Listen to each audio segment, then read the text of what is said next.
Buenos días con todos y todas. Un saludo muy especial a Adrián Bonilla, secretario general del Sistema Flaxo Internacional, y a la compañera y colega Ana María Larrea, subsecretaria de la Secretaría Nacional de Planificación y Desarrollo. Un seminario sobre el buen vivir es un buen marco para compartir algunas reflexiones sobre el significado de las crisis económicas financieras en un mundo, sobre todo para tener una mirada en conjunto desde nuestra región frente al futuro mundial, pero también frente a los desafíos que éste encarna. Creo que este primer párrafo resume bien el objeto de la presentación, de la disertación, es hacer un análisis sobre la globalización, la crisis y cómo se insertan las economías capitalistas en ella, pero también los límites que presentan para la ampliación de aspectos concretos y prácticos que tienen que ver con la cristalización del buen vivir en sociedades latinoamericanas y concretamente en la sociedad ecuatoriana. Y en ese sentido, la ponencia tiene 3 puntos fundamentales. Por una parte, trabajar sobre la idea de desarrollo y lo que eso conlleva para el buen vivir, los mecanismos de transición que están necesariamente implícitos en una concepción diferente de desarrollo que encarna el buen vivir, y finalmente algunas conclusiones. Quisiera comenzar diciendo que una buena parte del pensamiento crítico contemporáneo que reacciona ante el panorama de la crisis del mundo capitalista está alineada con la idea de que por sus características se trata de un momento distinto a aquel que pudo observarse con la Gran Depresión a finales de del siglo pasado, concretamente los años 20 y 30, donde la recurrencia, la sistematización, pero también la característica de volatilidad y crisis mutante le hacen absolutamente incomparable a la crisis capitalista actual con la crisis financiera de los finales de los años 20 y 30 del siglo pasado. Coincidimos algunos en decir que no solo se trata de una nueva y preocupante crisis económica y social, sino de un fenómeno que se cuela en la misma civilización humana, para inundar ámbitos que no habían sido antes afectados y que hoy impactan de una manera profunda al ambiente y a la cultura de nuestro planeta. Han emergido de pronto dimensiones que ahora nos revelan que la crisis civilizatoria se manifiesta en el orden ético, en la disminución de los valores humanos, en la alineación llevada a sus límites máximos, en un comportamiento consumista voraz, en una mega producción de desperdicios y basura, cuyas consecuencias ahora podemos intuir a dónde nos acarrean como civilización y como planeta. Y por eso se habla de una crisis de civilización, o sea, una crisis de mayor calado, que rebasa los órdenes alimentarios, financieros, sociales que se expresan en la crisis actual. Esa es una razón por la cual muchos optan por hablar de un mundo en crisis, apoyándose en una buena cantidad de trabajos analíticos y reflexiones originadas en distintas disciplinas, y que nos llevan ahora a esa preocupante conclusión. Por ello, quienes no tengan una visión economicista sesgada de la crisis que hoy enfrenta el mundo, aceptarán que es una materia que va más allá del análisis exclusivo de los economistas. Esta es quizás una razón de peso para referirnos siempre a la economía política, porque integra los factores relacionados con el fenómeno del poder y los intereses geopolíticos que están en juego en el mundo actual. Hoy observamos con mucha claridad un planeta en crisis por causa del capital que busca reacomodarse de manera urgente. ¿Qué mejor ejemplo el de Europa, que continúa empantanada y perdida en un laberinto? Acabo de regresar de ese continente y de observar algunas de sus manifestaciones más preocupantes de la crisis que afecta sobre todo a la economía productiva real, con altos niveles de desempleo, particularmente en Portugal, Italia, Grecia, España, Chipre, pero que también tiene un conjunto de manifestaciones en términos sociales e incluso en la esperanza de las poblaciones que ahí residen. Allá esperan que su ciencia económica, con sus viejos y desgastados modelos del equilibrio general, del pleno empleo y la exclusión del sistema financiero como un factor de riesgo sistémico, logre finalmente sacar a ese continente de las arenas movedizas en las que se encuentra. Europa está en un momento en que cada movimiento que haga puede hundirle aún más, y es por ello que necesita hacer esfuerzos muy hábiles para lograr salvarse a como dé lugar. Sin embargo, lo que esta situación refleja es que las múltiples crisis que hoy están presentes han puesto sin duda el proyecto civilizatorio basado en las ideas convencionales del norte en una profunda interpelación. El punto central es que estamos cuestionando radicalmente una gran parte de esas ideas que antes parecían verdades inamovibles, el desarrollo único y lineal, una determinada concepción sobre la democracia, una sola forma de mirar el mundo a través del lente de una cultura dominante y de un esquema específico de valores que contribuye al aceleramiento de esta crisis que le hemos denominado civilizatoria. Desde el norte, las ideas de crecimiento, desarrollo y progreso han develado sus limitaciones, padecimientos y violencias sociales. Los resultados que podemos observar en esa región nos ponen frente a una realidad ineludible: la obligación de plantearnos nuevos paradigmas y condiciones para continuar habitando en el planeta. No se trata solo de arreglar regulaciones entre países a nivel mundial, se trata de lograr un verdadero cambio de valores y comportamientos mediante la generación de un pensamiento transformador y de acciones de políticas vigorosas y globales como únicas alternativas para modificar el curso equivocado que sigue la civilización humana. En esta línea, considero que el punto central del problema de la crisis del mundo radica en que el capitalismo actual es una consecuencia de la extrema libertad que concedió el gobierno estadounidense a su sistema financiero local y del libertinaje y abundantes garantías de las que goza el capital financiero a nivel internacional. Este fue básicamente el detonante de la crisis, la falta de regulación del sistema financiero internacional. Su naturaleza especulativa le permite movilizarse a velocidades sorprendentes, como en un juego electrónico, apoyado por la tecnología digital y el mundo virtual. Esas condiciones favorecen también a su agilidad, pues se consienten de desaparecer de repente para escaparse a cualquier paraíso fiscal donde es bien recibido y consigue un engrose desmedido de su ilícito, libre de responsabilidades con sus estados y amparado únicamente con la salvaguarda de sus intereses ilegítimos. Ese es otro de los campos vacacionales del sistema neoliberal. Estamos absortos viendo lo que pasa en este momento con los llamados offshore leaks y cómo se develan un conjunto de movimientos especulativos de los capitales financieros internacionales en una serie de paraísos fiscales, y comienzan a aparecer una larga lista de nombres, incluso latinoamericanos, que tienen depositados sus dineros en estos paraísos donde no se tributa, no se paga impuestos, estafando socialmente a sociedades enteras. La explosión de su crisis entre los años 2008 y 2009 puso en evidencia cómo esa ideología logró reflejarse de manera abierta en un mundo concreto. Fue algo así como la explosión de un tubo de ensayo que nos salpicó sus ácidos a todos en el laboratorio del neoliberalismo. Mientras en el norte hoy insisten en continuar con experimentos peligrosos y ensayos que descubran una fórmula mejor para proteger al capitalismo o un remedio que lo haga temporalmente recuperar, América Latina y el Caribe plantean desafíos de alcance suficientes como para reformular el paradigma de desarrollo y renovar las cualidades de los estados nacionales.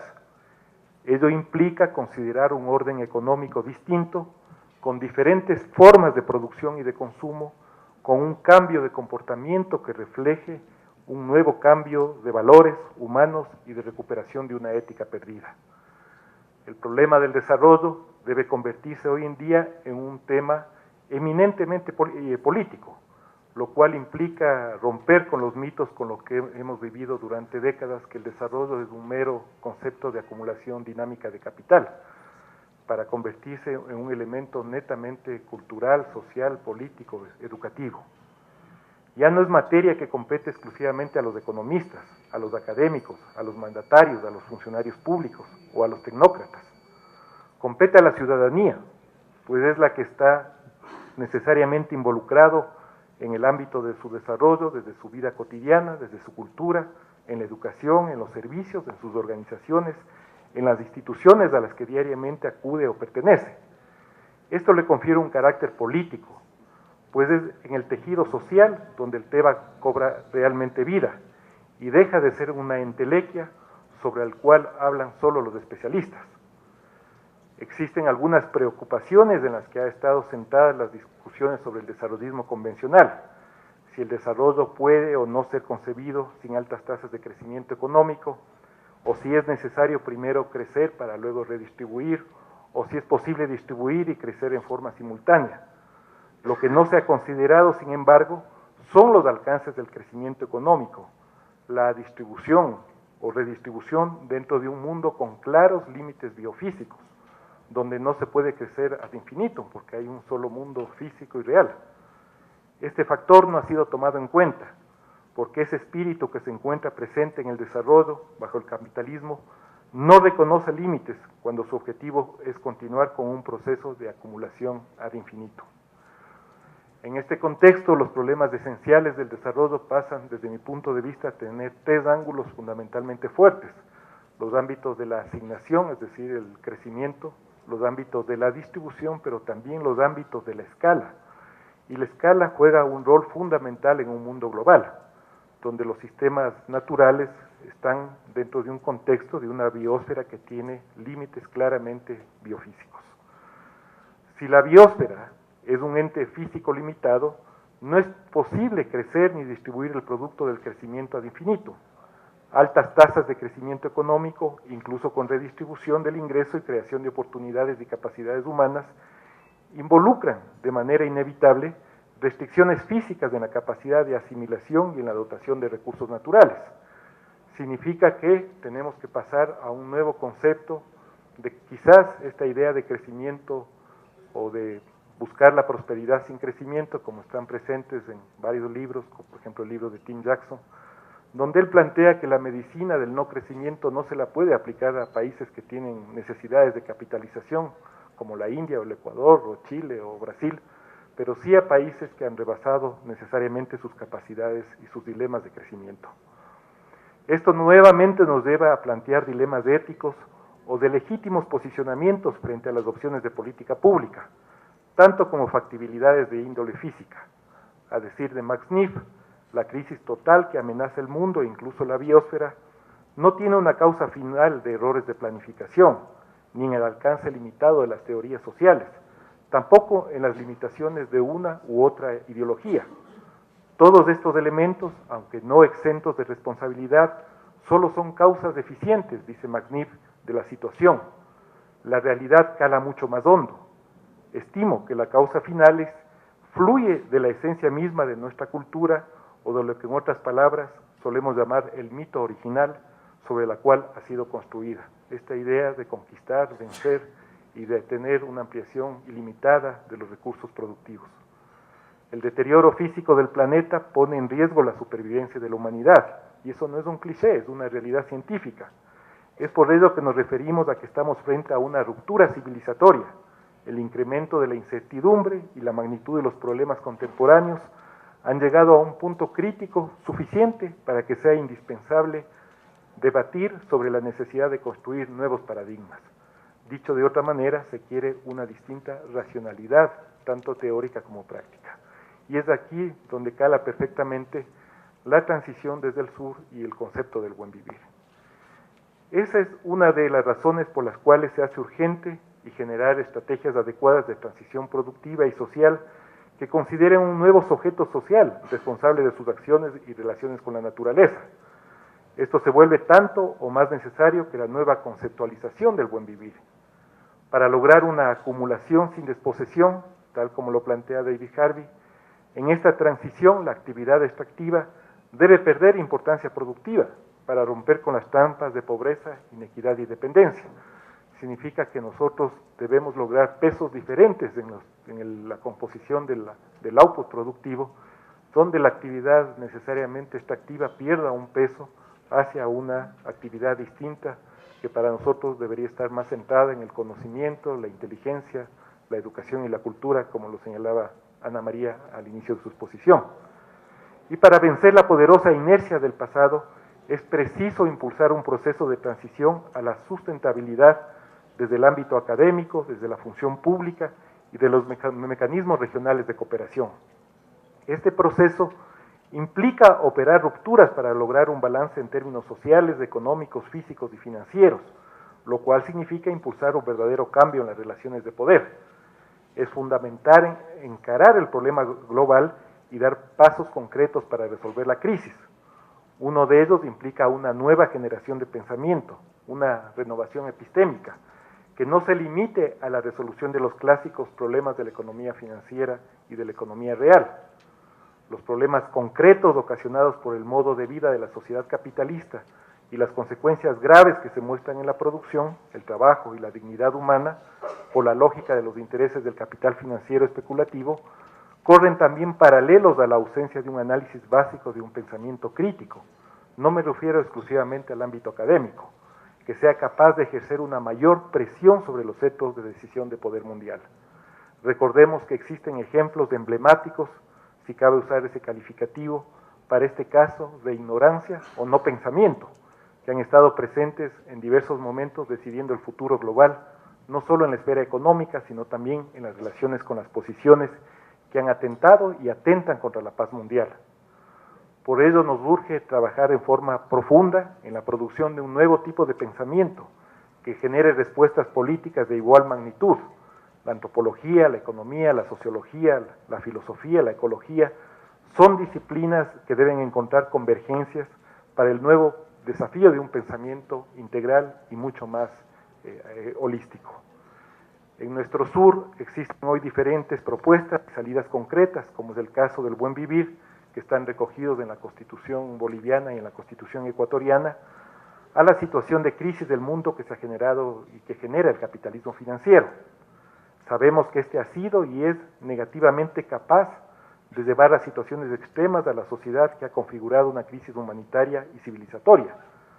Parto de la premisa que si nos encontramos atravesando por un momento que tiene muchas peculiaridades,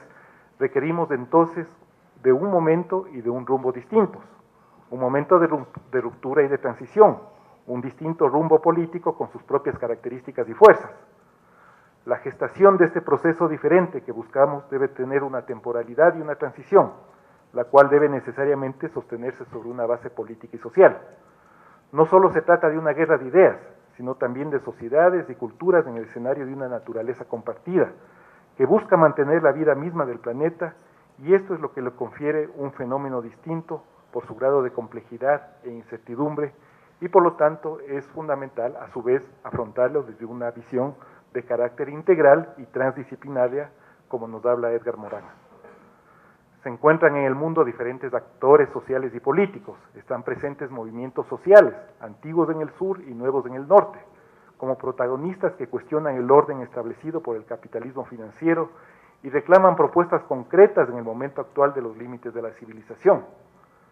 Están los movimientos ecologistas, las nuevas emergencias, los países latinoamericanos con propuestas renovadoras, que piensan en el futuro, que reclaman en un orden global distinto. Es lo que plantean y definen como de ubicar las relaciones del sistema mundo y sus articulaciones geográficas, conceptos a los que se refirió por primera vez Fernand Braudel en su trabajo sobre la economía mundo y que fue trabajado más por Wallenstein y que luego se integraron a nuestro discurso cotidiano durante las últimas 4 décadas. Debemos dar una respuesta política a la crisis. El mundo está articulado bajo la geografía del capitalismo, que determina zonas de exclusión en las que cada cual asume su lugar en el mercado mundial, como lo afirma nuevamente David Harvey, bajo las reglas que impone este sistema y que hoy vigila celosamente los privilegios de los países del norte.